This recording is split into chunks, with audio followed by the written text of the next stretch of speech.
ನಮಸ್ಕಾರ ವಿದ್ಯಾರ್ಥಿಗಳೇ, ನಾನು ಅಜಿತ್, ನಿಮ್ಮ ಗಣಿತ ಶಿಕ್ಷಕ. ಹಿಂದಿನ ತರಗತಿಯಲ್ಲಿ ನಾವೇನು ಚರ್ಚೆ ಮಾಡ್ತಿದ್ವಿ, ತ್ರಿಕೋನಮಿತಿಯ ನಿತ್ಯ ಸಮೀಕರಣಗಳು ಮೂರು ನಾವು ಕಲ್ತಿದ್ವಿ. ಮೂರು ನಿತ್ಯ ಸಮೀಕರಣಗಳು ಯಾವ್ಯಾವಂದರೆ, ಒಂದನೇದ್ದು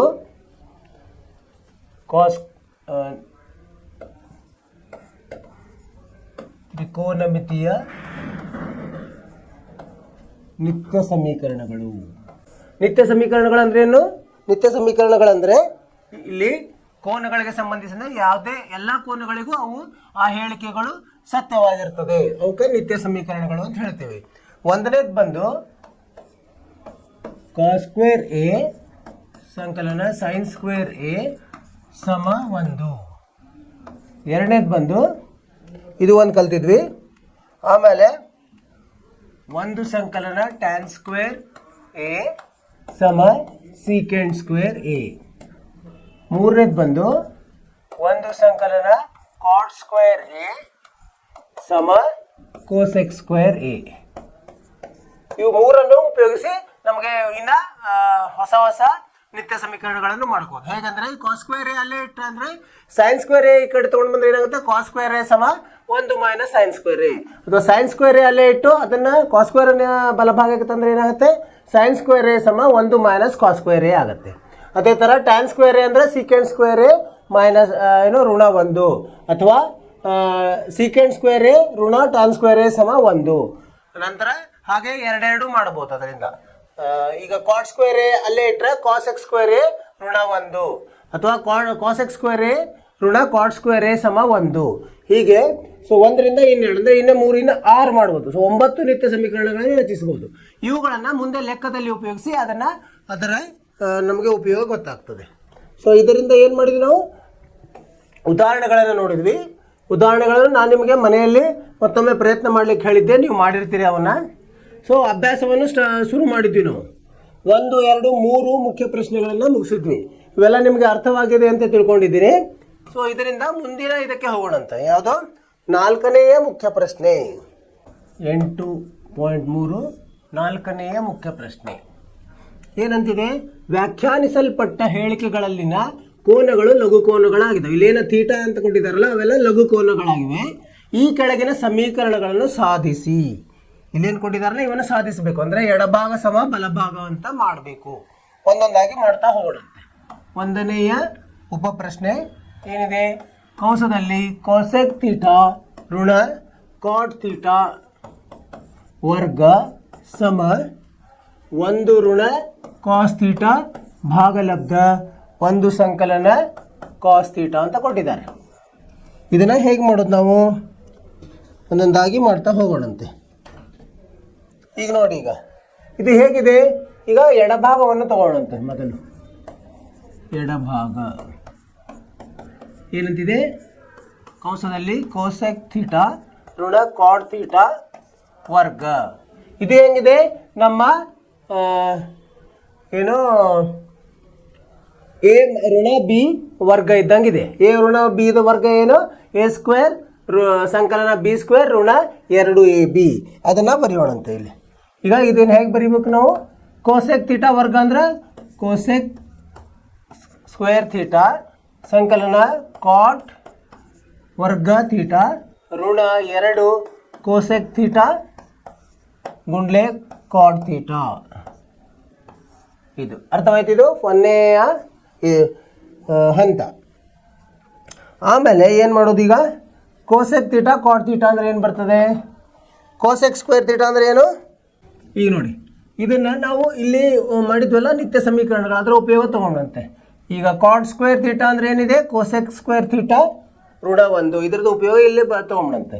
ಇದನ್ನು ಹಾಗೆ ಇಟ್ಟೋಣಂತೆ, ಕೋಸೆಕ್ ಸ್ಕ್ವೇರ್ ಥೀಟಾ ಸಂಕಲನ ಕಾಟ್ ಸ್ಕ್ವೇರ್ ಥೀಟಾ ಅಂದರೆ ಕೋಸೆಕ್ ಸ್ಕ್ವೇರ್ ಥೀಟಾ ಋಣ 1 ಋಣ 2 ಗುಂಡ್ಲೆ ಕೋಸೆಕ್ ಥೀಟಾ ಅಂದ್ರೇನು, 1 ಭಾಗಲಬ್ಧ ಸೈನ್ ಥೀಟಾ.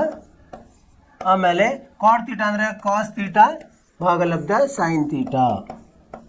ಸರಿನಾ? ಆಮೇಲೆ ಈಗ ನೋಡಿ, ಇದು ಎಷ್ಟಾಯ್ತು, ಈಗ ಇದು 2 ಕೋಸೆಕ್ ಸ್ಕ್ವೇರ್ ಥೀಟಾ ಋಣ 1 ಇದು 2 ಕಾಸ್ ಥೀಟಾ ಭಾಗಲಬ್ಧ ಸೈನ್ ಸ್ಕ್ವೇರ್ ಥೀಟಾ ಆಯಿತು. ಸರಿನಾ? ಈಗ ಕೋಸೆಕ್ ಸ್ಕ್ವೇರ್ ಥೀಟಾ ಅಂದ್ರೇನು? 2 ಗುಂಡ್ಲೆ 1 ಭಾಗಲಬ್ಧ ಸೈನ್ ಸ್ಕ್ವೇರ್ ಥೀಟಾ. ಸರಿನಾ? ಇದನ್ನ ಇಲ್ಲಿ ಪಕ್ಕಕ್ಕೆ ಋಣ 2 ಕಾಸ್ ಥೀಟಾ ಭಾಗಲಬ್ಧ ಸೈನ್ ಸ್ಕ್ವೇರ್ ಥೀಟಾ ಋಣ 1 ಇಲ್ಲೇ ಪಕ್ಕಕ್ಕೆ ಹಾಕಿದ್ದೀವಿ. ಮುಂದಿನ ಇದರಲ್ಲಿ ಈಗ ನೋಡಿ ಇಲ್ಲಿ ಏನಿದೆ ಸಹ ಸೈನ್ ಸ್ಕ್ವೇರ್ ಥೀಟಾ ಇದೆ, ಅದನ್ನು ಇಲ್ಲಿ ತಗೊಂಬಣಂತೆ. ಇದೇನಾಗುತ್ತೆ ಮುಂದಿನ ಹಂತದಲ್ಲಿ 2 ಹಾಗೆ ಉಳಿತದೆ. ಋಣ 2 ಕಾಸ್ ಥೀಟಾ ಋಣ 2 ಕಾಸ್ ಥೀಟಾ. ಸರಿನಾ? 2 ಕಾಸ್ ಥೀಟಾ ಋಣ ಸೈನ್ ಸ್ಕ್ವೇರ್ ಥೀಟಾ ಭಾಗಲಬ್ಧ ಏನು ಉಳಿತದೆ? Sine square theta. ಈಗ ಸೈನ್ ಸ್ಕ್ವೇರ್ ಥೀಟಾ ಅಂದ್ರೆ 2 ಋಣ 2 ಕಾಸ್ ಥೀಟಾ ಋಣ 1 ಮೈನಸ್ ಕಾಸ್ ಸ್ಕ್ವೇರ್ ಥೀಟಾ ಭಾಗಲಬ್ಧ ಸೈನ್ ಸ್ಕ್ವೇರ್ ಥೀಟಾ. ಸರಿ, ಇದನ್ನು ಕಂಸವನ್ನು ಬಿಡಿಸಿಕೊಂಡಾಗ ಏನು ಬರ್ತದೆ ನೋಡೋಣಂತೆ. 2 ಋಣ 2 ಕಾಸ್ ಥೀಟಾ ಋಣ 1 ಸಂಕಲನ ಕಾಸ್ ಸ್ಕ್ವೇರ್ ಥೀಟಾ ಭಾಗಲಬ್ಧ ಸೈನ್ ಸ್ಕ್ವೇರ್ ಥೀಟಾ. ಈಗ ನೋಡಿ ಮುಂದೆ ಏನಾಗುತ್ತೆ, ಇದು 2 ಋಣ ಈ ಕಾಸ್ ಸ್ಕ್ವೇರ್ ಥೀಟಾನ ಮೊದಲು ಬರ್ಕೊಂಡಂತೆ ಕಾಸ್ ಸ್ಕ್ವೇರ್ ಥೀಟಾ. ಸರಿ, ಋಣ 2 ಕಾಸ್ ಥೀಟಾ 2 ಕಾಸ್ ಥೀಟಾ ಸಂಕಲನ 1 ಭಾಗಲಬ್ಧ ಸೈನ್ಸ್ ಇದು ಸೈನ್ ಸ್ಕ್ವೇರ್ ಥೀಟಾ ಅಂದರೆ 1 ಮೈನಸ್ ಕಾಸ್ ಸ್ಕ್ವೇರ್ ಥೀಟಾ. ಸರಿ, ಈಗ ನೋಡಿ ಇದು ಹೆಂಗಾಯ್ತು? ಎ ಸ್ಕ್ವೇರ್ ಋಣ 2 AB ಸಂಕಲನ ಬಿ ಸ್ಕ್ವೇರ್. ಇಲ್ಲಿ ಎ ಅಂದರೆ ಕಾಸ್ ಥೀಟಾ, ಬಿ ಅಂದರೆ 1, ಆ ಥರ ಬರಿಬೋದು ನಾವು. ಕಾಸ್ ಥೀಟಾ ಋಣ 1 ವರ್ಗ ಭಾಗಲಬ್ಧ. ಇದನ್ನ ಹೆಂಗೆ ಬರಿಬೋದು ನಾವು?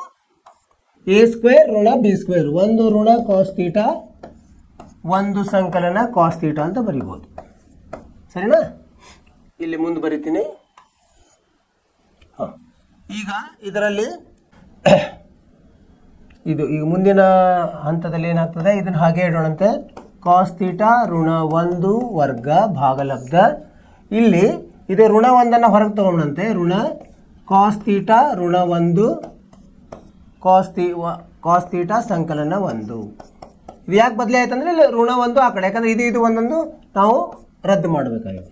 ಉಳಿತೇನೀಗ ಮೇಲ್ಗಡೆ 1 ಋಣ ಕಾಸ್ ಥೀಟಾ, ಈ ಋಣವನ್ನು ಮೇಲೆ ತೊಗೊಂಡ್ರೆ 1 ಋಣ ಕಾಸ್ ಥೀಟಾ ಭಾಗಲಬ್ಧ 1 ಸಂಕಲನ ಕಾಸ್ ಥೀಟಾ ಬಂತು.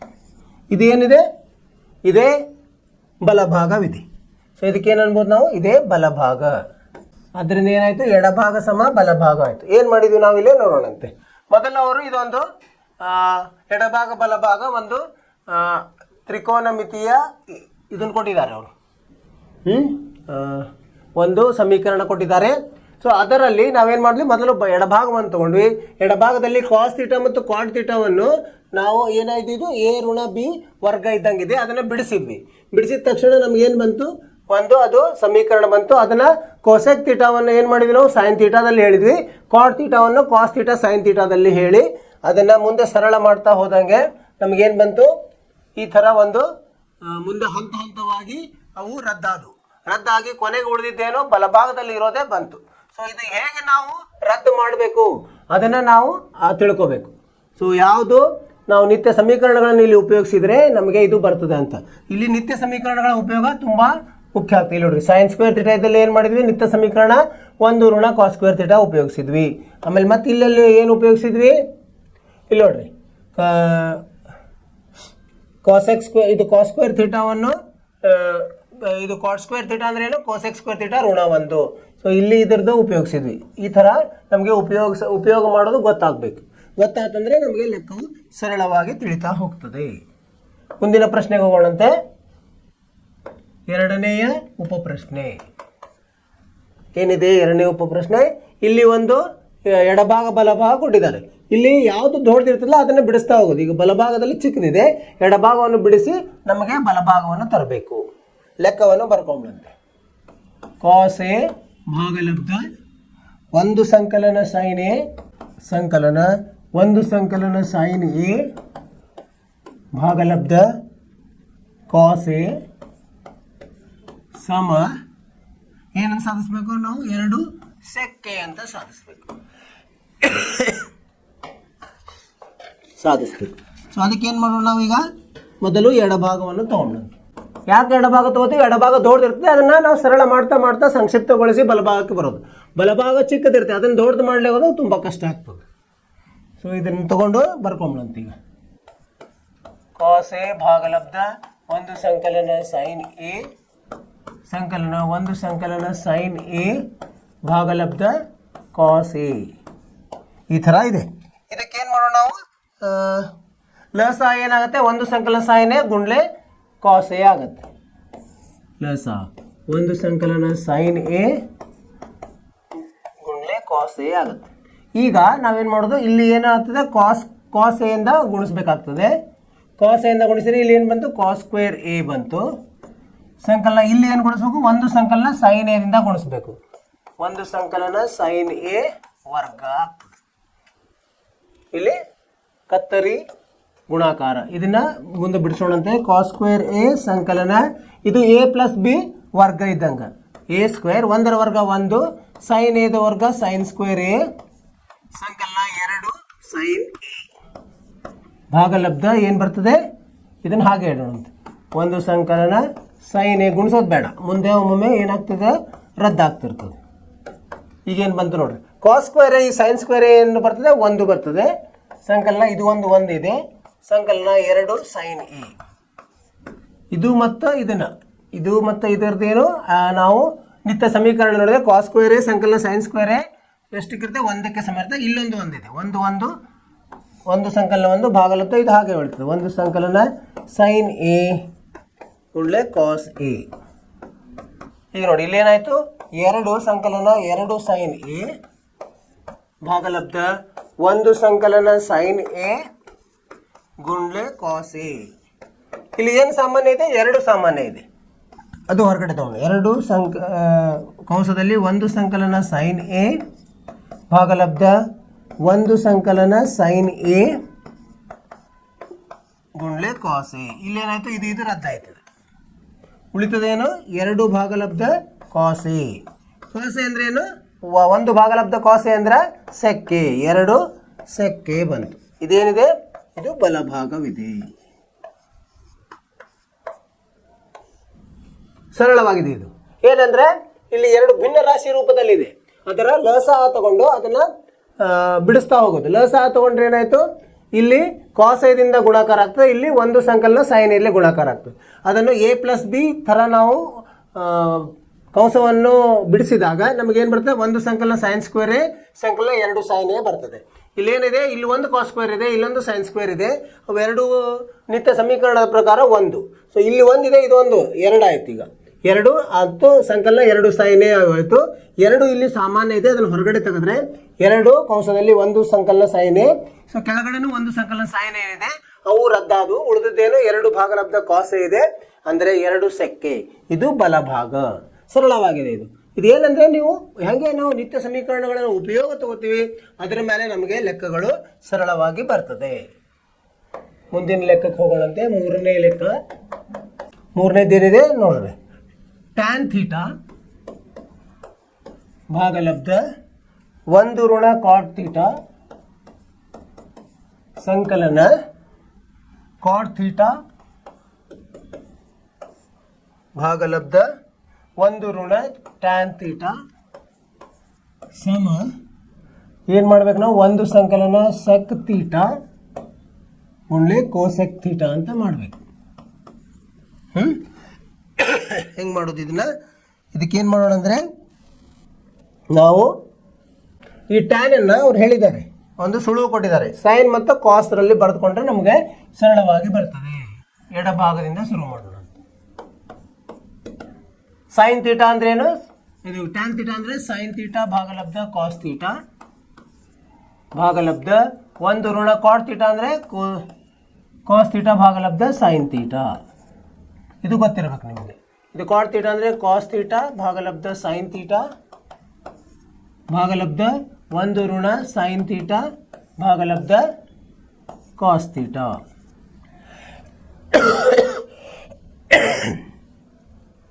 ಸರಿನಾ? ಈಗ ಮುಂದಿನ ಹಂತದಲ್ಲಿ ಏನಾಗ್ತದೆ, ಇದು ಸೈನ್ ತೀಟಾ ಭಾಗಲಬ್ಧ ಕಾಸ್ ತೀಟಾ. ಇದನ್ನು ಬಿಡಿಸಿದಾಗ ಇಲ್ಲಿ ಸೈನ್ ತೀಟಾ ಲಸ ಬರ್ತದೆ.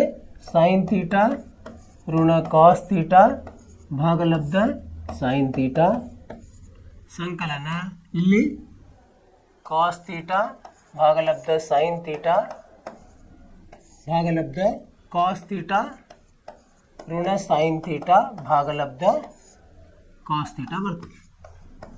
ಸರಿ, ಈಗ ನೋಡಿ ಇಲ್ಲೇನಾಯ್ತು, ಇದು ಇದನ್ನು ಹೇಗೆ ಬರ್ತದೆ, ಇದು ಸೈನ್ ತೀಟಾ ಭಾಗಲಬ್ಧ ಕಾಸ್ ತೀಟಾ ಗುಣಲಬ್ಧ, ಇದು ವಿಲೋಮವಾಗ್ತದೆ ಸೈನ್ ತೀಟಾ ಭಾಗಲಬ್ಧ ಸೈನ್ ತೀಟಾ ಋಣ ಕಾಸ್ ತೀಟಾ ಆಯಿತು. ಇಲ್ಲಿ ಸಂಕಲನ ಇದು ಕಾಸ್ ತೀಟಾ ಮೇಲೆ ಬರ್ತದೆ, ಅಂದರೆ ಕಾಸ್ ತೀಟಾ ಭಾಗಲಬ್ಧ ಸೈನ್ ತೀಟಾ ಗುಣಲಬ್ಧ ಕಾಸ್ ತೀಟಾ ಭಾಗಲಬ್ಧ ಕಾಸ್ ತೀಟಾ ಋಣ ಸೈನ್ ತೀಟಾ ಆಯ್ತು.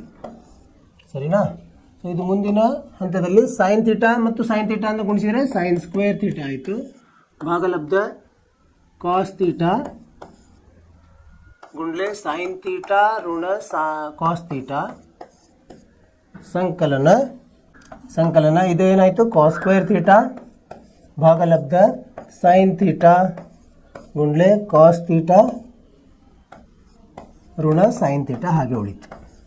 ಸೊ ಇಲ್ಲಿವರೆಗೆ ಸರಳವಾಗಿದೆ. ಈಗ ಏನಾಯ್ತು, ಈಗ ಮತ್ತೆ ಇಲ್ಲಿ ನೋಡಿ, ಇಲ್ಲಿ ಏನು ಮಾಡೋಣಂತೆ ನಾವು, ಋಣ ಹೊರಗಡೆ ತೆಗೆದ್ರೆ ಏನಾಗುತ್ತೆ, ಇದು ಸೈನ್ ತೀಟಾ ಕಾಸ್ ತೀಟಾ ಆಗುತ್ತೆ, ನಮ್ಗೆ ಅನುಕೂಲ ಆಗ್ತದೆ.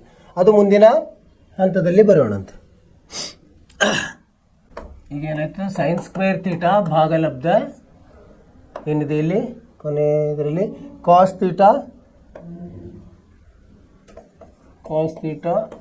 ಇದರಲ್ಲಿ ಸೈನ್ ತೀಟಾ ಇದು ಕಾಸ್ ತೀಟಾ, ಸೈನ್ ತೀಟಾ ಋಣ ಕಾಸ್ ತೀಟಾ ಇದೆ, ಹಾಗೆ ಬರೆಯೋಣಂತೆ ಋಣ ಕಾಸ್ ತೀಟಾ.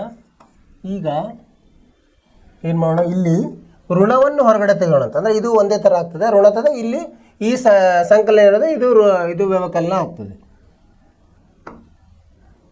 ಋಣ ಕಾಸ್ ಸ್ಕ್ವೇರ್ ಥೀಟಾ ಭಾಗಲಬ್ಧ ಸೈನ್ ಥೀಟಾ, ಇಲ್ಲಿ ಏನು ಬಂತು, ಸೈನ್ ಥೀಟಾ ಋಣ ಕಾಸ್ ಥೀಟಾ ಆಯಿತು. ಇಲ್ಲೇನಿತ್ತು, ಸೈನ್ ಥೀಟಾ ಕಾಸ್ ಥೀಟಾ ಋಣ ಸೈನ್ ಥೀಟಾ ಇತ್ತು, ಅದನ್ನು ನಾವು ಋಣವನ್ನು ಹೊರಗೆ ತೆಗೆದು ಅದನ್ನು ಅದಲು ಬದಲು ಮಾಡಿದ್ವಿ. ಈಗ ಇಲ್ಲಿ ನೋಡಿ, ಇಲ್ಲಿ ಏನು ಬರ್ತದೆ, ಈಗ ಎಲ್ ಸಿ ಇದು ಲಸ sine theta cos theta sine theta ಋಣ ಕಾಸ್ ಥೀಟಾ ಬರ್ತದೆ. ಯಾಕಂದರೆ ಇಲ್ಲಿ ಸೈನ್ ಥೀಟಾ ಇಲ್ಲ, ಇಲ್ಲಿ ಕಾಸ್ ಥೀಟಾ ಇಲ್ಲ, ಸೊ ಅವೆರಡೂ ಸೇರಿ ಇದು ಹಾಗೆ ಇದೆ. ಸೊ ಇಲ್ಲೇನು ಬಂತು, ಇಲ್ಲಿ ಸೈನ್ ಥೀಟಾದಿಂದ ಗುಣಾಕಾರ ಆಗುತ್ತೆ, ಸೈನ್ ಕ್ಯೂಬ್ ಥೀಟಾ ಆಯ್ತು, ಇದು ಋಣ ಕಾಸ್ ಕ್ಯೂಬ್ ಥೀಟಾ ಆಯಿತು. ಸರಿ, ಈಗ ನಮಗಿದು ಹೇಗಿದೆ, ಮೇಲಿಂದು ಎ ಕ್ಯೂಬ್ ಋಣ ಬಿ ಕ್ಯೂಬ್ ಇದ್ದಂಗಿದೆ. ಇದರದ್ದು ನಮಗೆ ನಿತ್ಯ ಸಮೀಕರಣ ಏನಂತ ಗೊತ್ತಿರಬೇಕು.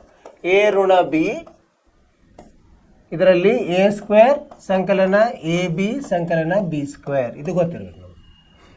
ಇದನ್ನು ಉಪಯೋಗ ತಗೋಬೇಕು ನಾವು. ತಗೊಂಡಾಗ ಏನಾಗುತ್ತೆ, ಇದು ಸೈನ್ ಥೀಟಾ ಋಣ ಕಾಸ್ ಥೀಟಾ, ಇನ್ನೊಂದು ಕಂಸದಲ್ಲಿ ಸೈನ್ ಸ್ಕ್ವೇರ್ ಥೀಟಾ ಸಂಕಲನ ಸೈನ್ ಥೀಟಾ ಗುಂಡ್ಲಿ ಕಾಸ್ ಥೀಟಾ ಸಂಕಲನ ಕಾಸ್ ಸ್ಕ್ವೇರ್ ಥೀಟಾ ಭಾಗಲಬ್ಧ ಸೈನ್ ಥೀಟಾ ಗುಂಡ್ಲಿ ಕಾಸ್ ಥೀಟಾ, ಇನ್ನೊಂದು ಕಂಸದಲ್ಲಿ ಸೈನ್ ಥೀಟಾ ಋಣ ಕಾಸ್ ಥೀಟಾ. ಇಲ್ಲಿ ನೋಡಿ, ಇದು ರದ್ದಾಯಿತು. ಸೊ ಇಲ್ಲೇನು ಉಳಿತು, ಈಗ sine square theta cos square theta ಅಂದರೆ ಒಂದು ಸಂಕಲನ, ಇಲ್ಲೇನು ಉಳಿತು, ಸೈನ್ ಥೀಟಾ ಕಾಸ್ ಥೀಟಾ ಭಾಗಲಬ್ಧ ಸೈನ್ ಥೀಟಾ ಕಾಸ್ ಥೀಟಾ ಉಳಿತು. ಇಲ್ಲಿ ಇದನ್ನು ಬಿಡಿಸ್ಕೊಂಬಂತೆ, ಅಂದರೆ ಮೇಲಿನ ಅಂಶವನ್ನು ಬೇರೆ ಬೇರೆ ಮಾಡೋದು. ಒಂದು ಭಾಗಲಬ್ಧ ಸೈನ್ ಥೀಟಾ ಕಾಸ್ ಥೀಟಾ, ಇದು ಸೈನ್ ಥೀಟಾ ಕಾಸ್ ಥೀಟಾ ಭಾಗಲಬ್ಧ ಸೈನ್ ಥೀಟಾ ಕಾಸ್ ಥೀಟಾ ಒಂದು ಬಂತು. ಸೊ ಇದನ್ನು ಹೇಗೆ ಬರೀಬೋದು ನಾವು, ಒಂದು ಭಾಗಲಬ್ಧ ಸೈನ್ ಥೀಟಾ ಅಂದರೆ ಕೋಸೆಕ್ ಥೀಟಾ ಗುಂಡ್ಲೆ ಒಂದು ಭಾಗಲಬ್ಧ ಕಾಸ್ ಥೀಟಾ ಅಂದರೆ ಸೆಕ್ ಥೀಟಾ ಸಂಕಲನ 1. ಅವ್ರು ಏನು ಹೇಳಿದ್ರು, ಬಲಭಾಗ ಏನು ಕೊಟ್ಟಿದ್ರು ಅವರು, ಇದು ನೋಡಿ, ಒಂದು ಸಂಕಲನ sec theta cosec theta. So ಇದಕ್ಕೆ ನಾವೇನಂದ್ರೆ ಬಲಭಾಗ ಇಲ್ಲಿ ಸಾಧನೆ ಆಯಿತು. ಏನೇನು ಮಾಡಿದ್ವಿ ನೋಡೋಣ ಈಗ. ಮೊದಲು ಅವ್ರು ಏನು ಕೊಟ್ಟಿದ್ರು ಅವರು ಟ್ಯಾನ್ ಥೀಟಾ ಭಾಗಲಬ್ಧ 1 ಋಣ ಕಾಟ್ ಥೀಟಾ ಸಂಕಲನ ಕಾಟ್ ಥೀಟಾ ಭಾಗಲಬ್ಧ 1 ಋಣ ಟ್ಯಾನ್ ಥೀಟಾ ಸಮ 1 ಸಂಕಲನ ಸೆಕ್ ಥೀಟಾ ಗುಂಡ್ಲೆ ಕೋಸೆಕ್ ಥೀಟಾ ಅಂತ ಸಾಧಿಸಿ ಅಂತ ಹೇಳಿದ್ರು. ನಾವು ಎಡಭಾಗವನ್ನು ತಗೊಂಡ್ವಿ, ಟ್ಯಾನ್ ಮತ್ತು ಕಾಟ್ಗಳನ್ನು ಸೈನ್ ಮತ್ತು ಕಾಸ್ಗಳಲ್ಲಿ ಹೇಳ್ಕೊಂಡ್ವಿ, ಆ ಭಿನ್ನ ರಾಶಿಯನ್ನು ಬಿಡಿಸ್ಕೊಂಡ್ಕೊಳ್ಳಿ ನಮಗೇನು ಬಂತು, ಈ ಥರ ಬಂತು. ಅದನ್ನು ಬಿಡಿಸ್ತಾ ಹೋದಂಗೆ ನಮಗೇನು ಬಂತು, ಈ ಥರ ಒಂದು ಸಮೀಕರಣ ಬಂತು. ಸೈನ್ ಕ್ಯೂಬ್ ಥೀಟಾ ಋಣ ಕಾಸ್ ಕ್ಯೂಬ್ ಥೀಟಾ ಭಾಗಲಬ್ಧ ಸೈನ್ ಥೀಟಾ ಗುಂಡ್ಲೆ ಕಾಸ್ ಥೀಟಾ ಕಂಸದಲ್ಲಿ ಸೈನ್ ಥೀಟಾ ಋಣ ಕಾಸ್ ಥೀಟಾ ಅಂತ ಬಂತು. ಇದು ಯಾವ ಥರ ಇದೆ, ಎ ಕ್ಯೂಬ್ ಋಣ ಬಿ ಕ್ಯೂಬ್ ಥರ ಇದೆ. ಅದು ನಮಗೆ ಗೊತ್ತಿರಬೇಕು. ಎ ಕ್ಯೂಬ್ ಋಣ ಬಿ ಕ್ಯೂಬನ್ನು ಹೇಗೆ ಬರಿಬೋದು ನಾವು, ಎ ಕ್ಯೂಬ್ ಋಣ ಬಿ ಕ್ಯೂಬನ್ನು ಹೇಗೆ ಬರಿಬೋದು ನಾವು, ಎ ಕ್ಯೂಬ್ ಋಣ ಬಿ ಕ್ಯೂಬನ್ನು ಎ ಋಣ ಬಿ ಕಂಸದಲ್ಲಿ ಮತ್ತು ಇನ್ನೊಂದು ಕಂಸದಲ್ಲಿ ಎ ಸ್ಕ್ವೇರ್ ಸಂಕಲನ ಎ ಬಿ ಸಂಕಲನ ಬಿ ಸ್ಕ್ವೇರ್ ಅಂತ ಬರಿಬೋದು. ಆ ಥರ ಬರೋದು. ಎ ಅಂದರೆ ಇಲ್ಲಿ ಸೈನ್ ಥೀಟಾ, ಬಿ ಅಂದರೆ ಕಾಸ್ ಥೀಟಾ, ಅವುಗಳನ್ನು ಉಪಯೋಗ ಮಾಡಿ ನಾವು ಇಲ್ಲಿ ಆದೇಶಿಸಿದಾಗ ನಮಗೆ ಈ ಥರ ಒಂದು ಇದು ಬಂತು, ಹೇಳಿಕೆ ಬಂತು. ಸೈನ್ ಥೀಟಾ ಋಣ ಕಾಸ್ ಥೀಟಾ, ಇನ್ನೊಂದು ಕಂಸದಲ್ಲಿ ಸೈನ್ ಸ್ಕ್ವೇರ್ ಥೀಟಾ ಸಂಕಲನ ಸೈನ್ ಥೀಟಾ ಗುಂಡ್ಲೆ ಕಾಸ್ ಥೀಟಾ ಸಂಕಲನ ಕಾಸ್ ಸ್ಕ್ವೇರ್ ಥೀಟಾ. ಇಲ್ಲಿ ನಮಗೆ ಗೊತ್ತು ಇದು identity. Sine square theta cos square theta ಅಂದರೆ ಒಂದು, ಇದಕ್ಕೆ ಏನು ಈ ಸೈನ್ ಥೀಟಾ ಋಣ ಕಾಸ್ ಥೀಟಾ ಮೇಲೆ ಕೆಳಗೆ ರದ್ದಾಯಿತು. ಉಳಿದಿರೋದು 1 ಸಂಕಲನ ಸೈನ್ ಥೀಟಾ ಕಾಸ್ ಥೀಟಾ ಭಾಗಲಬ್ಧ ಸೈನ್ ಥೀಟಾ ಕಾಸ್ ಥೀಟಾ ಉಳಿತು. ಇದನ್ನು ಅಂಶವನ್ನು ನಾವೇನು ಮಾಡಿದ್ವಿ, ಬಿಡಿಸಿದಾಗ ನಮಗೆ 1 ಭಾಗಲಬ್ಧ ಸೈನ್ ಥೀಟಾ ಕಾಸ್ ಥೀಟಾ ಸಂಕಲನ 1 ಅಂತ ಬಂತು. ಅದನ್ನು ವಿಲೋಮವನ್ನು ತೆಗೆದುಕೊಂಡಾಗ 1 ಭಾಗಲಬ್ಧ ಸೈನ್ ಥೀಟಾ ಅಂದರೆ ಕೋಸೆಕ್ ಥೀಟಾ, 1 ಭಾಗಲಬ್ಧ ಕಾಸ್ ಥೀಟಾ ಅಂದರೆ ಸೆಕ್ ಥೀಟಾ. ಸೊ ಅದು ಬಲಭಾಗ.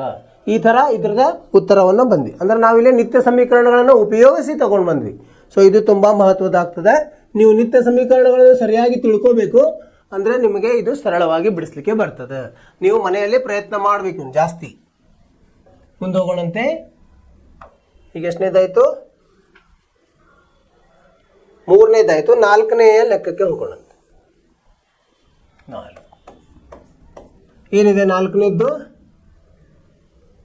1 ಸಂಕಲನ ಸೆಕ್ಕೆ ಭಾಗಲಬ್ಧ ಸೆಕ್ಕೆ ಸಮ ಏನು ಮಾಡ್ಬೇಕು ನಾವು, ಸೈನ್ ಸ್ಕ್ವೇರ್ ಎ ಭಾಗಲಬ್ಧ 1 ಋಣ ಕಾಸ್ ಎ ಅಂತ ಮಾಡ್ಲಿಕ್ಕೆ ಹೇಳಿದ್ದಾರೆ ನಾವು. ಸರಿನಾ? ಇದನ್ನು ಹೇಗೆ ಮಾಡೋಣ ಅಂದರೆ ನಾವು, ಅವ್ರು ಹೇಳಿದ್ದಾರೆ ಎಡಭಾಗ ಮತ್ತು ಬಲಭಾಗವನ್ನು ಬೇರೆ ಬೇರೆಯಾಗಿ ಬಿಡಿಸ್ರಿ ಅಂದರೆ ನಿಮಗೆ ಸರಳವಾಗಿ ಬರ್ತದೆ. ಮೊದಲು ಏನು ಮಾಡೋಣ ಅಂತ, ಎಡಭಾಗವನ್ನು ತಗೊಳ್ಳೋಣ. ಎಡಭಾಗ, ಇಲ್ಲಿ ಬಲಭಾಗ. ಎಡಭಾಗ ಇಲ್ಲಿ ಬರ್ಕೊಂಡಂತೆ 1 ಸಂಕಲನ ಸೆಕ್ಕೆ ಭಾಗಲಬ್ಧ ಸೆಕ್ಕೆ, ಇಲ್ಲಿ ಎಡಭಾಗ ಸೈನ್ ಎ ಭಾಗಲಬ್ಧ 1 ಋಣ ಕಾಸ್ ಎ. ಸರಿಯಾಗಿದೆಯಲ್ಲ? ಲೆಕ್ಕವನ್ನು ಸರಿಯಾಗಿ ಬರ್ಕೋಬೇಕು ನಾವು. Sine square A. ಸರಿ, ಈಗ ಏನು ಮಾಡೋಣಂತೆ, ಇದನ್ನು ಬಿಡಿಸ್ತಾ ಹೋಗೋಣಂತೆ.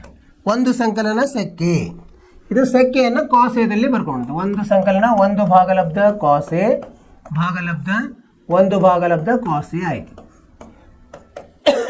ಇಲ್ಲಿ ಲಸ ಕಾಸ್ ಎ ಆಗುತ್ತೆ. ಕಾಸ್ ಎ ಸಂಕಲನ 1 ಭಾಗಲಬ್ಧ ಕಾಸ್ ಎ ಗುಂಡ್ಲೆ ಇದೇನಾಯಿತು, ಕಾಸ್ ಎ ಆಯಿತು. ವಿಲೋಮ ಇರೋದು ಮೇಲೆ ಬಂತು. ಇದು ರದ್ದಾಗಿ ಉಳಿತದೇನು, ಕಾಸ್ ಎ ಸಂಕಲನ 1 ಉಳಿತು. ಇಲ್ಲಿ ಇದನ್ನು ಬಿಡಿಸ್ತಾ ಹೋಗೋಣ. ಸೈನ್ ಸ್ಕ್ವೇರ್ ಅಂದ್ರೇನು, 1 ಸಂಕಲನ ಕಾಸ್ ಸ್ಕ್ವೇರ್ ಎ, 1 ಋಣ ಕಾಸ್ ಸ್ಕ್ವೇರ್ ಎ, 1 ಋಣ ಕಾಸ್ ಸ್ಕ್ವೇರ್ ಎ. ಇದು ಒಂದು ನಿತ್ಯ ಸಮೀಕರಣ, ಇದು ಗೊತ್ತಿರಬೇಕು. ಭಾಗಲಬ್ಧ 1 ಋಣ ಕಾಸ್ ಎ. ಇದು ಹೇಗಿದೆ, ಇದನ್ನು ನಾವು ಎ ಸ್ಕ್ವೇರ್ ಋಣ ಬಿ ಸ್ಕ್ವೇರ್ ಇದ್ದಂಗಿದೆ. ಇದನ್ನು ಹೇಗೆ ಬರೀಬೋದು, 1 ಋಣ ಕಾಸ್ ಎ, ಇನ್ನೊಂದು ಕಾನ್ಸಲ್ಲಿ 1 ಸಂಕಲನ ಕಾಸ್ ಎ ಅಂತ ಬರಿಬೋದು. ಭಾಗಲಬ್ಧ 1 ಋಣ ಕಾಸ್ ಎ. ಇಲ್ಲೇನಾಯಿತು, ಇದು ರದ್ದಾಯ್ತು. ಈಗ ಉಳಿತೇನು, 1 ಸಂಕಲನ ಕಾಸ್ ಎ. ಅಂದ್ರೆ ಏನಾಯ್ತು, ಇಲ್ಲಿ ಎಡಭಾಗ ಸಮ ಬಲಭಾಗ ಆಯ್ತು. ಆಯ್ತಿಲ್ರಿ? ನೋಡ್ರಿ,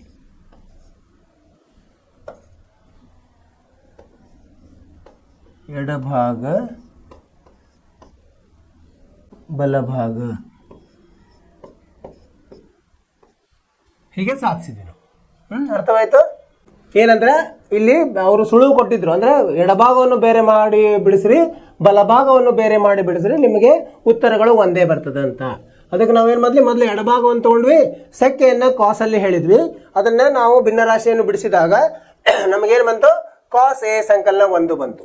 ಹಾಗೆ ಎಡಭಾಗವನ್ನು ಬಲಭಾಗವನ್ನು ತಗೊಂಡಾಗ ಅದನ್ನು ಅಲ್ಲಿ ನಿತ್ಯ ಸಮೀಕರಣ ಉಪಯೋಗಿಸಿ, ಸೈನ್ ಸ್ಕ್ವೇರ್ ಎ ಅಂದ್ರೇನು 1 ಋಣ ಕಾಸ್ ಸ್ಕ್ವೇರ್ ಎ ಅದನ್ನು ಉಪಯೋಗಿಸಿ, ಮತ್ತೆ ಬೀಜಗಣಿತದ ನಿತ್ಯ ಸಮೀಕರಣನೂ ಉಪಯೋಗಿಸಿ. ಏನಂದರೆ ಎ ಋಣ ಬಿ ವರ್ಗ ಅಂದರೆ ಎ ಋಣ ಬಿ, ಇನ್ನೊಂದು ಕಾಸದಲ್ಲಿ ಎ ಸಂಕಲನ ಬಿ.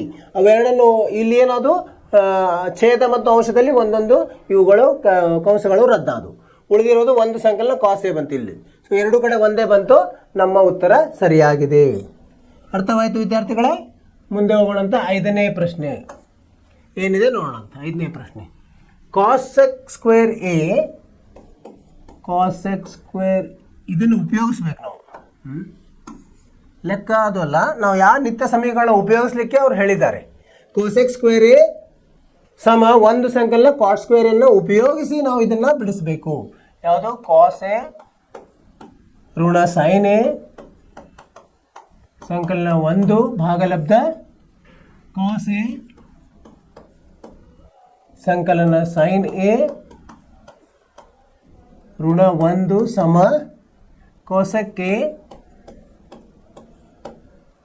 ಸಂಕಲನ ಕಾಟ್ ಎ ಅಂತ ಸಾಧಿಸಬೇಕು ನಾವು. ಸೊ ಇದನ್ನು ಉಪಯೋಗಿಸ್ಬೇಕಂದ್ರೆ ಇಲ್ಲಿ ಎಡಭಾಗದಲ್ಲಿ ಏನು ಬರಬೇಕು ನಮಗೆ?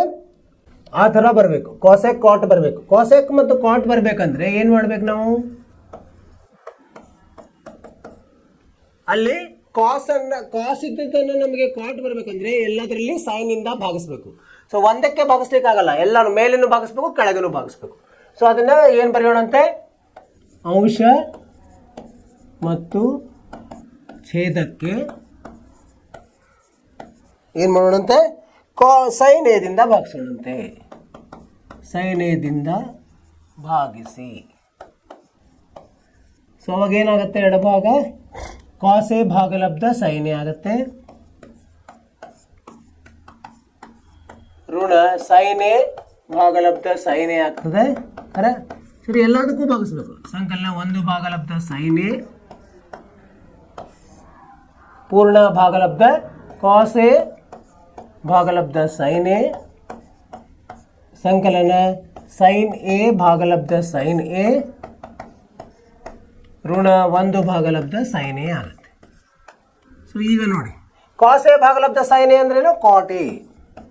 ಕಾಟ್ ಎ ಋಣ ಸೈನ್ ಎ ಭಾಗಲಬ್ಧ ಸೈನ್ ಎ 1 ಮತ್ತು 1 ಭಾಗಲಬ್ಧ ಸೈನ್ ಎ ಅಂದರೆ ಕೋಸೆಕ್ ಎ ಭಾಗಲಬ್ಧ. ಇಲ್ಲಿ ನೋಡಿ, ಕಾಸ್ ಎ ಭಾಗಲಬ್ಧ ಸೈನ್ ಎ ಅಂದರೆ ಕಾಟ್ ಎ ಸಂಕಲನ 1 ಋಣ 1 ಭಾಗಲಬ್ಧ ಸೈನ್ ಎ ಅಂದರೆ ಕೋಸೆಕ್ ಎ. ಇಷ್ಟು ಬಂತೀಗ. ನಮಗೆ ಏನು ಹೇಳಿದಾರೆ ಅವರು? ಕಾಸೆಕ್ ಸ್ಕ್ವೇರ್ ಎ ಸಮ 1 ಸಂಕಲನ ಕಾಟ್ ಸ್ಕ್ವೇರ್ ಆಗಬೇಕು, ಅಂದರೆ ವರ್ಗ ಆಗಬೇಕು. ವರ್ಗ ಹೆಂಗಾಗ್ತದೆ ನಮಗೆ? ವರ್ಗ ಅಂದರೆ ಮತ್ತೆ ಏನಾದರೂ ಒಂದು ಗುಣಿಸ್ಬೇಕಾಗ್ತದೆ. ಏನು ಗುಣಿಸೋನೀಗ? ಅಥವಾ ಇದು ಒಂದನ್ನು ಇದನ್ನ ಉಪಯೋಗ ತಗೊಂಡು 1 ಅಂದರೆ ಏನಿಲ್ಲಿ? Cot square A. ಇಲ್ಲಿ 1 ಇಲ್ಲೇ ಬಿಟ್ಟರೆ ಕೋಸೆಕ್ ಸ್ಕ್ವೇರ್ ಎ ಋಣ ಕಾಟ್ ಸ್ಕ್ವೇರ್ ಎ, ಅದನ್ನು ಇಲ್ಲಿ ಉಪಯೋಗ ತಗೋಬೋದು. ಮೇಲಿಂದ ಹಾಗೆ ಇಡೋಣಂತೆ. ಕಾಟ್ ಎ ಋಣ 1 ಸಂಕಲನ ಕೋಸೆಕ್ ಎ ಭಾಗಲಬ್ಧ ಕಾಟ್ ಎ ಋಣ ಕಾಸೆಕ್ ಎ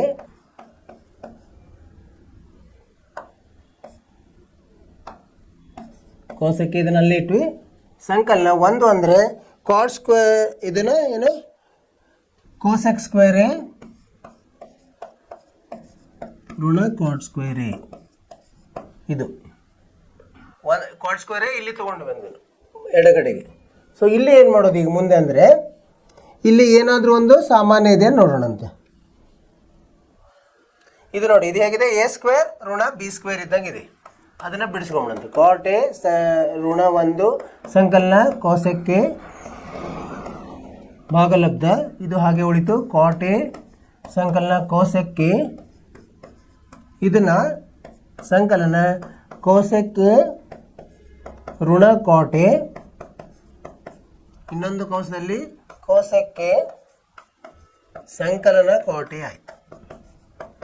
ಸರಿನಾ? ಈಗ ನೋಡಿ, ಎರಡರಲ್ಲಿ ಏನಿದೆ? ಇದು ಕಾಟ್ ಎ ಕೋಸೆಕ್ ಎ ಒಂದು ಸಾಮಾನ್ಯ ಆಗ್ತದೆ. ಇಲ್ಲಿ ಏನಂದರೆ ಇಲ್ಲಿ ಒಂದು ಋಣವನ್ನು ನಾವು ಇದರಲ್ಲಿ ಋಣವನ್ನು ಹೊರಗೆ ತಗೊಳ್ಬೇಕಾಗ್ತದೆ. ಅವಾಗ ಇದನ್ನು ಬರೆಯೋಣಂತೆ. ಕೋಟೆ ಋಣ ಒಂದು ಸಂಕಲನ ಕೋಶಕ್ಕೆ ಭಾಗಲಬ್ಧ. ಇದು ಕೋಟೆ ಋಣ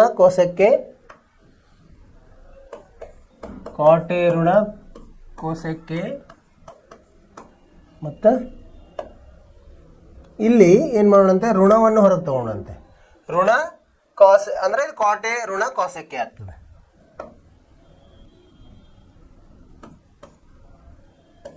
ಕೋಟೆ ಋಣ ಕೋಶಕ್ಕೆ.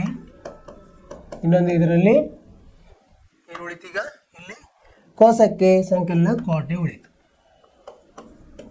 ಕೋಶಕ್ಕೆ ಸಂಕಲನ ಕೋಟೆ ಉಳಿತು.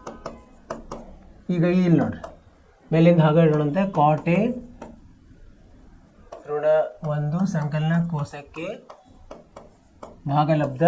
ಇದು ನೋಡಿ, ಇದು ಸಾಮಾನ್ಯ ಇದೆ, ಇದನ್ನು ಹೊರಗಡೆ ತೆಗೆಯೋಣಂತೆ. ಕೋಟೆ ಋಣ ಕೋಶಕ್ಕೆ ಏನು ಉಳಿತದೆ ಅಲ್ಲಿ, ಒಂದು ಋಣ ಕೋಶಕ್ಕೆ ಸಂಕಲನ ಕೋಟೆ ಉಳಿತು. ಸರಿನಾ?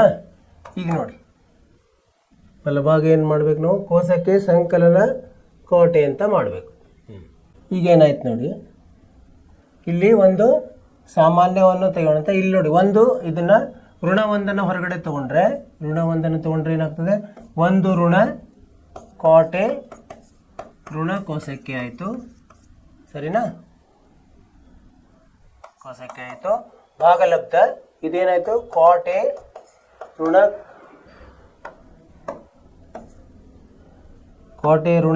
ಕೋಶಕ್ಕೆ ಒಂದು ಋಣ, ಇದನ್ನು ಬಿಡಿಸ್ಕೋಬೋದು ನಾವು.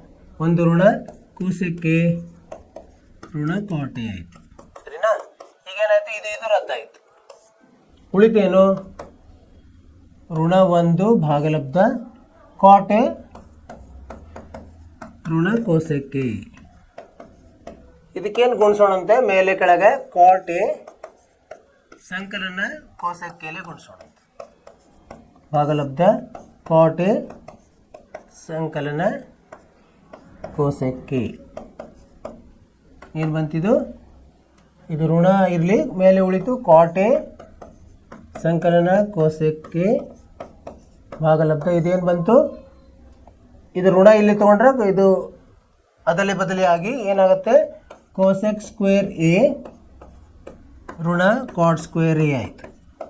ಸೊ ಈಗಂದ್ರೆ ಏನು, ಕೋಸೆಕ್ ಸ್ಕ್ವೇರ್ ಎ ಋಣ ಕಾಟ್ ಸ್ಕ್ವೇರ್ ಎ ಅಂದ್ರೆ ಒಂದು, ಕೆಳಗಿನ ಒಂದು ಉಳಿತು. ಉಳಿತದೇನು, ಕೋಟೆ ಸಂಕಲನ ಕೋಶಕ್ಕೆ ಮಾತ್ರ ಉಳಿತು. ಇದು ಯಾವುದು, ಇದೇ ಬಲಭಾಗ. ಸ್ವಲ್ಪ ಕ್ಲಿಷ್ಟಕರವಾಗಿದೆ, ಆದರೆ ಇದನ್ನು ನೀವು ಜಾಗೃತವಾಗಿ ಮಾಡಿದರೆ ನಿಮಗೆ ಸರಳವಾಗಿ ಅರ್ಥವಾಗ್ತದೆ.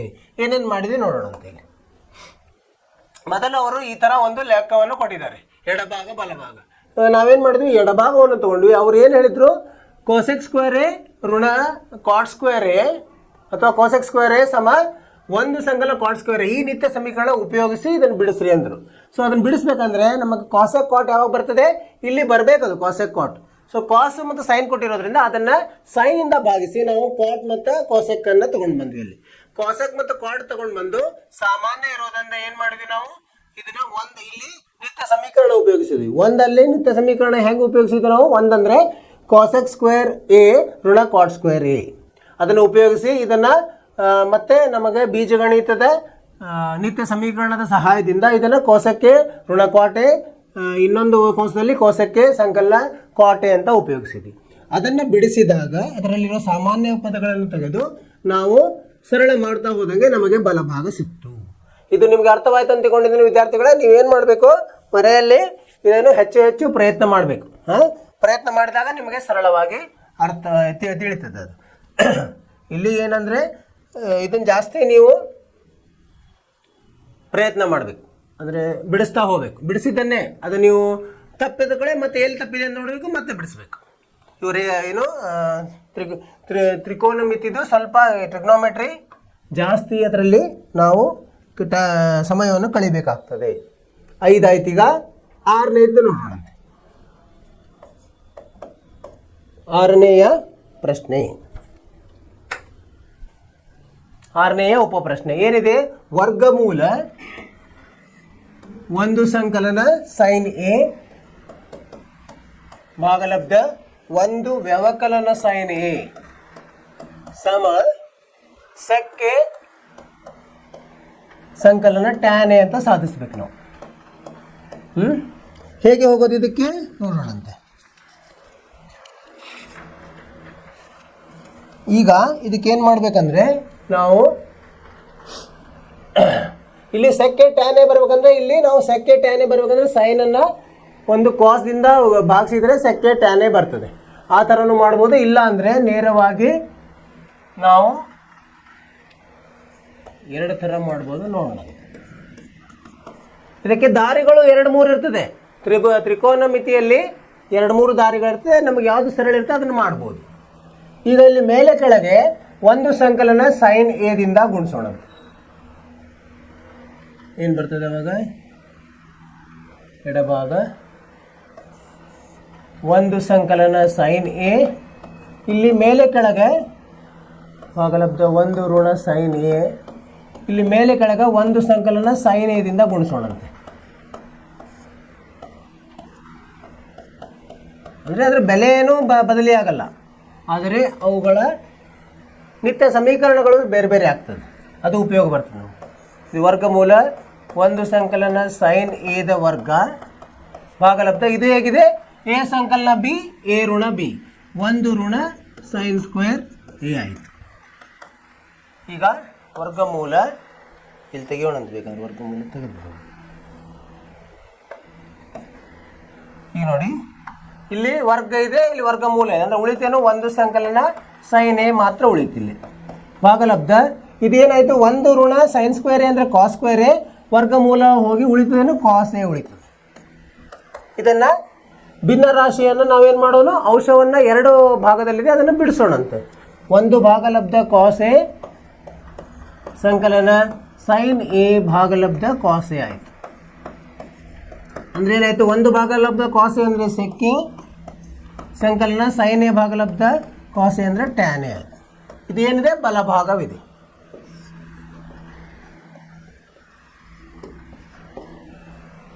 ಎಡಭಾಗ ಸಮ ಬಲಭಾಗ ಆಯಿತು. ಹೇಗೆ ಬಂತಿದ್ದು ನೋಡಿ.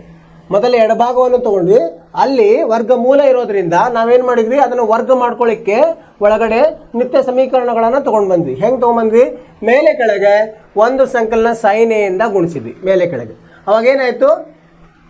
ಅಂಶವು ಒಂದು ಸಂಕಲನ ಸೈನ್ ಎ ಕಂಸದ ವರ್ಗವಾಯಿತು. ಕೆಳಗಡೆ ಒಂದು ಋಣ ಸೈನ್ ಸ್ಕ್ವೇರ್ ಎ ಆಯಿತು. ಒಂದು ಋಣ ಸೈನ್ ಸ್ಕ್ವೇರ್ ಎ ಅಂದ್ರೆ ಏನು? ಇದು ನಮಗೆ ಗೊತ್ತು. ಇದಂದ್ರೆ ಏನು? ಕಾಸ್ ಸ್ಕ್ವೇರ್ ಎ ಅಂತ ಗೊತ್ತು. ಇಷ್ಟೇ, ಕಾಸ್ ಸ್ಕ್ವೇರ್ ಎ ಅಂತ ಗೊತ್ತು. ವರ್ಗಮೂಲದಲ್ಲಿ ಇರೋದ್ರಿಂದ ಕಾಸ್ ಸ್ಕ್ವೇರ್ ಎ ಹೋಗಿ ಕಾಸ್ ಎ ಆಯಿತು. ಮೇಲೆ ಒಂದು ಸಂಕಲನ ಕಂಸದ ವರ್ಗ ಇರೋದ್ರಿಂದ ವರ್ಗ ಹೋಗಿ ಒಂದು ಸಂಕಲನ ಸೈನ್ ಎ ಉಳಿತು. ಈಗ ಹೇಗಾಯ್ತಿದ್ದು? ಒಂದು ಸಂಕಲನ ಸೈನ್ ಎ ಭಾಗಲಬ್ಧ ಕಾಸ್ ಎ ಆಯಿತು. ಇದನ್ನು ನಾವು ಭಿನ್ನ ರಾಶಿಯನ್ನು ಬಿಡಿಸಿದ್ವಿ. ನಡಕ ಸಂಕಲನ ಇದನ್ನು ಬಿಡಿಸಿದ್ವಿ. ಒಂದು ಭಾಗಲಬ್ಧ ಕಾಸ್ ಎ ಸಂಕಲನ ಸೈನ್ ಎ ಭಾಗಲಬ್ಧ ಕಾಸ್ ಎ ಆಯಿತು. ಇದನ್ನು ನಾವು ಒಂದು ಭಾಗಲಬ್ಧ ಕಾಸ್ ಎ ಅಂದ್ರೂ ಸೆಕ್ಕೆ ವಿಲೋಮ ನಮಗೆ ಗೊತ್ತಿದೆ. ಸೈನ್ ಎ ಭಾಗಲಬ್ಧ ಕಾಸ್ ಎ ಅಂದರೆ ಅದು ನಮಗೆ ಟ್ಯಾನ್ ಎ ಅಂತ ಗೊತ್ತಿದೆ. ಸೊ ಅದನ್ನು ನಾವು ಅಲ್ಲಿ ಬರೆದಾಗ ಅದು ಬಲಭಾಗಕ್ಕೆ ಸರಿಯಾಯಿತು. ಅರ್ಥವಾಯಿತು ವಿದ್ಯಾರ್ಥಿಗಳೇ? ಸರಳವಾಗಿದೆ, ಇದು ಸರಳವಾದ ಲೆಕ್ಕ. ಮುಂದೆ 7ನೇ ಲೆಕ್ಕಕ್ಕೆ ನೋಡೋಣಂತೆ. ಏನಿದೆ 7ನೇ ಲೆಕ್ಕ? ಸೈನ್ ಥೀಟಾ ಋಣ 2 ಸೈನ್ ಕ್ಯೂಬ್ ಥೀಟಾ ಭಾಗಲಬ್ಧ 2 ಕಾಸ್ ಕ್ಯೂಬ್ ಥೀಟಾ ಋಣ ಕಾಸ್ ಥೀಟಾ. ಇದನ್ನೇನಂತ ಮಾಡಬೇಕು? ಸಮ ಟ್ಯಾನ್ ಥೀಟಾ ಅಂತ ಮಾಡಬೇಕು. ಇಲ್ಲೂ ಹಾಗೆ ಎಡಭಾಗವನ್ನು ಮೊದಲು ತಗೊಳ್ಳೋದು. ಎಡಭಾಗ ಏನಿದೆ ಇದು? ಇದರಲ್ಲಿ ಏನು ಸಾಮಾನ್ಯ ಇದೆ ನೋಡಿ? ಸೈನ್ ಥೀಟಾ ಸಾಮಾನ್ಯವಾಗಿದೆ. ಸೈನ್ ಥೀಟಾ ಕಂಸದಲ್ಲಿ ಏನು ಉಳಿತು? ಒಂದು ಋಣ 2 ಸೈನ್ ಸ್ಕ್ವೇರ್ ಥೀಟಾ ಉಳಿತು. ಸರಿನಾ? ಭಾಗಲಬ್ಧ ಇಲ್ಲೇನು ಉಳಿತು ನೋಡ್ರಿ? ಏನು ಸಾಮಾನ್ಯ ಇದೆ? ಕಾಸ್ ಥೀಟಾ ಸಾಮಾನ್ಯವಾಗಿದೆ. ಉಳಿತೇನು? 2 ಕಾಸ್ ಸ್ಕ್ವೇರ್ ಥೀಟಾ ಋಣ 1 ಉಳಿತು. ಈಗ ಇದನ್ನು ಹೇಗೆ ಬರಿಬೋದು ನಾವು? ಸೈನ್ ಥೀಟಾ ಭಾಗಲಬ್ಧ ಕಾಸ್ ಥೀಟಾ ಅಂದ್ರೇನು? ಟ್ಯಾನ್ ಥೀಟಾ ಗೊತ್ತು ನಮಗೆ. ಇಲ್ಲಿ ಒಳಗೆ ಏನು ಉಳಿತು, ಒಂದನ್ನು ಹೇಗೆ ಬರಿಬೋದು ನಾವು, sin ಸ್ಕ್ವೇರ್ ಥೀಟಾ ಸಂಕಲನ cos ಸ್ಕ್ವೇರ್ ಥೀಟಾ ಅಂತ ಬರಿಬೋದು. ಋಣ 2 sin ಸ್ಕ್ವೇರ್ ಥೀಟಾ. ಸರಿ, ಇಲ್ಲಿ ಇದೆಲ್ಲ ಹೋಯ್ತು. ಇದ್ರ ಬಗ್ಗೆ ಟ್ಯಾನ್ ಥೀಟಾ ಬರ್ತೀವಿ. 2 cos ಸ್ಕ್ವೇರ್ ಥೀಟಾ ಋಣ ಇದನ್ನ ಹೇಗೆ ಬರಿಬೋದು, sin ಸ್ಕ್ವೇರ್ ಥೀಟಾ ಸಂಕಲನ cos ಸ್ಕ್ವೇರ್ ಥೀಟಾ ಇದೆ. ಇದು ಋಣ ಇರೋದ್ರಿಂದ ಋಣ cos ಸ್ಕ್ವೇರ್ ಥೀಟಾ ಆಯ್ತು. ಸರಿ, ಸೊ ಈಗ ಇದನ್ನು ನೋಡಿದ್ರೆ ಏನಾಯ್ತು, ಈಗ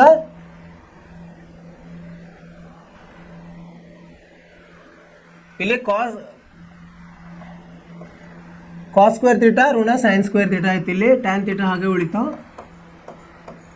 ಟ್ಯಾನ್ ಥೀಟಾ ಇಲ್ಲಿ ಏನು ಉಳಿತು, cos ಸ್ಕ್ವೇರ್ ಥೀಟಾ ಋಣ sin ಸ್ಕ್ವೇರ್ ಥೀಟಾ ಉಳಿತು. ಇಲ್ಲಿ ಕೆಳಗೆ ಏನು ಉಳಿತು, cos ಸ್ಕ್ವೇರ್ ಥೀಟಾ ಋಣ sin ಸ್ಕ್ವೇರ್ ಥೀಟಾ ಉಳಿತು. ನೋಡಿ, 2 cos ಸ್ಕ್ವೇರ್ದಲ್ಲಿ 1 cos ಸ್ಕ್ವೇರ್ ಅಂದರೆ cos ಸ್ಕ್ವೇರ್ ಉಳಿತು. ಹೀಗಾಗಿ ಇವೆರಡೂ ರದ್ದಾಯಿತು. ಉಳಿತೇನು, ಟ್ಯಾನ್ ಥೀಟಾ ಮಾತ್ರ ಉಳಿತು. ಸೊ ಇದೇನಿದೆ, ಬಲಭಾಗವಾಗಿದೆ. 2-3 ಹಂತದಲ್ಲಿ ಬಂದುಬಿಡ್ತು ಉತ್ತರ. ಏನಂದರೆ ನಮಗೆ ಸರಿಯಾಗಿ ಅದನ್ನು ಹೇಗೆ ಉಪಯೋಗ ತಗೊಳ್ಬೇಕಂತ ಗೊತ್ತಿರಬೇಕು. ಮೊದಲು ಏನು ಸಾಮಾನ್ಯ ಇದೆ ಅಂತ ಹೊರಗಡೆ ತೆಗೆಯೋದು, ಉಳಿತದಲ್ಲ ಅದು ಕಂಸದಲ್ಲಿ ಅಲ್ಲಿ ಅದನ್ನು ನಾವು ಹೇಗೆ ಮಾರ್ಪಾಡು ಮಾಡಬೇಕಂತ ತಿಳ್ಕೊಬೇಕು. ಅದನ್ನು ಮಾರ್ಪಾಡು ಮಾಡ್ಕೊಂಡ ಮೇಲೆ ನಾವು ಅದನ್ನು ಯಾವ್ಯಾವ ರದ್ದಾಗ್ತದೆ ರದ್ದು ಮಾಡಿ ಉಳಿದಿರೋದನ್ನು ಬಲಭಾಗಕ್ಕೆ ಸರಿ ಮಾಡೋದು. ಇದನ್ನು ಇಷ್ಟು ಏನಂದರೆ ನಮಗೆ ನಿತ್ಯ ಸಮೀಕರಣಗಳ ಉಪಯೋಗ ಗೊತ್ತಾಗಬೇಕು. ಅದು ಒಂದ್ಸಲ ಗೊತ್ತಾಯ್ತಂದರೆ ನಾವು ಎಲ್ಲ ಲೆಕ್ಕಗಳು ಸರಳವಾಗಿ ಗೊತ್ತಾಗುತ್ತೆ. 7 ಆಯಿತು. ಈಗ 8, 9, 10 ಇದೆ. 8ನೇದು ಏನಿದೆ ಅಂದರೆ sin a ಸಂಕಲನ cosec a ವರ್ಗ ಸಂಕಲನ cos a ಸಂಕಲನ sec a ವರ್ಗ ಸಮ 7 ಸಂಕಲನ tan ಸ್ಕ್ವೇರ್ a ಸಂಕಲನ cot ಸ್ಕ್ವೇರ್ a. ಇದು ಹೇಗಿದೆ, a ಸಂಕಲನ b ವರ್ಗ, ಇದು a ಸಂಕಲನ b ವರ್ಗ ಇದ್ದಂಗಿದೆ. ಅದನ್ನು ನೀವು ಬಿಡಿಸಿಕೊಂಡು ಆಮೇಲೆ ನಿತ್ಯ ಸಮೀಕರಣಗಳನ್ನು ಉಪಯೋಗಿಸಿ ಎಡಭಾಗವನ್ನು ಬಲಭಾಗಕ್ಕೆ ಸಮ ಮಾಡಬೇಕು. ಇದನ್ನೇನು ಮಾಡ್ಬೇಕು, ನೀವು ಮನೆಯಲ್ಲಿ ಪ್ರಯತ್ನ ಮಾಡಬೇಕು. 9ನೇದು ಹೇಗಿದೆ, cosec a ಋಣ sin a, ಇನ್ನೊಂದು ಕಂಸದಲ್ಲಿ sec a ಋಣ cos a ಸಮ 1 ಭಾಗಲಬ್ಧ tan a ಸಂಕಲನ cot a. ಇದನ್ನು ಸಹ ನೀವು ಮನೆ ಕೆಲಸ ಪ್ರಯತ್ನ ಮಾಡಿ. ಎಡಭಾಗವನ್ನು ಬಿಡಿಸ್ತಾ ಹೋಗಿ ಬಲಭಾಗ ಬರ್ತದೆ. ಇಲ್ಲಿ ಇದು ಏನು ಸುಳುವು ಕೊಟ್ಟಿದ್ರೆ ಎಡಭಾಗ ಬಲಭಾಗ ಪ್ರತ್ಯೇಕವಾಗಿ ಮಾಡ್ಲಿಕ್ಕೆ ಹೇಳ್ಯಾರ. 9ನೇದು ಅಂದರೆ ನಿಮಗೆ ಉತ್ತರ ಸರಳವಾಗಿ ಬರ್ತದೆ. 10ನೇದು ಏನಿದೆ ಲೆಕ್ಕ, 1 ಸಂಕಲನ ಟ್ಯಾನ್ ಸ್ಕ್ವೇರ್ ಎ ಭಾಗಲಬ್ಧ 1 ಸಂಕಲನ ಕಾಟ್ ಸ್ಕ್ವೇರ್ ಎ ಸಮ 1 ಋಣ ಟ್ಯಾನ್ ಎ ಭಾಗಲಬ್ಧ 1 ಋಣ ಕಾಟ್ ಎ ಅದರ ವರ್ಗ ಅದು ಸಮ ಟ್ಯಾನ್ ಸ್ಕ್ವೇರ್ ಎ ಅಂತ ಮಾಡಬೇಕು. ನೀವು ಮೊದಲು ಇದಕ್ಕೆ ನಿತ್ಯ ಸಮೀಕರಣಗಳನ್ನು ಉಪಯೋಗಿಸಿ ನಿಮಗೆ ಸಿಗ್ತದೆ. ಇದಕ್ಕೂ ನಿತ್ಯ ಸಮೀಕರಣಗಳನ್ನು ಉಪಯೋಗಿಸಿ ಇದನ್ನು ವರ್ಗವನ್ನು ಬಿಡಿಸಿಕೊಂಡು ನಿತ್ಯ ಸಮೀಕರಣ ಉಪಯೋಗಿಸಿದ್ರೆ ಇದು ಬರ್ತದೆ. ಯೂಸ್ನ ಇದು 8, 9, 10 ನೀವು ಮನೆ ಕೆಲಸ ಮಾಡಿ ಪ್ರಯತ್ನ ಮಾಡಿ. ತಪ್ಪಂದ್ರೂ ಏನು ಅದಕ್ಕೆ ಬೇಜಾರು ಮಾಡ್ಕೋಬೇಡಿ, ಪ್ರಯತ್ನ ಮಾಡ್ತಾ ಇರಬೇಕು. ಅಂದ್ರೆ ನಮಗೆ ಅದರಲ್ಲಿ ಪರಿಣಿತಿ ಬರ್ತದೆ. ಸೊ ನಾಳೆ ಇದರ ಬಗ್ಗೆ ಮುಂದಿನದ ನಾವು ಇದು 3 ಮತ್ತೊಮ್ಮೆ ಇಲ್ಲಿ ಕ್ಲಾಸಲ್ಲಿ ಇಲ್ಲಿ ತರಗತಿಯಲ್ಲಿ ಅದನ್ನು ವಿವರವಾಗಿ ಚರ್ಚಿಸೋಣ. ಅಲ್ಲಿವರೆಗೆ ಏನು ಮಾಡಬೇಕು, ನೀವು ಚೆನ್ನಾಗಿ ಓದ್ಕೋಬೇಕು, ಪಠ್ಯೇತರ ಚಟುವಟಿಕೆಯಲ್ಲಿ ಭಾಗವಹಿಸಬೇಕು, ನಿಮ್ಮ ಆರೋಗ್ಯದ ಬಗ್ಗೆ ಕಾಳಜಿ ತಗೊಳ್ಬೇಕು ಮತ್ತು ನಗ್ತಾ ಇರಬೇಕು. ಇಷ್ಟು ಹೇಳ್ತಾ ಇವತ್ತಿನ ತರಗತಿಯನ್ನು ಮುಗಿಸ್ತಾ ಇದ್ದೀನಿ. ನಿಮಗೆ ಒಳ್ಳೆಯದಾಗಲಿ, ಶುಭವಾಗಲಿ. ನಮಸ್ಕಾರ.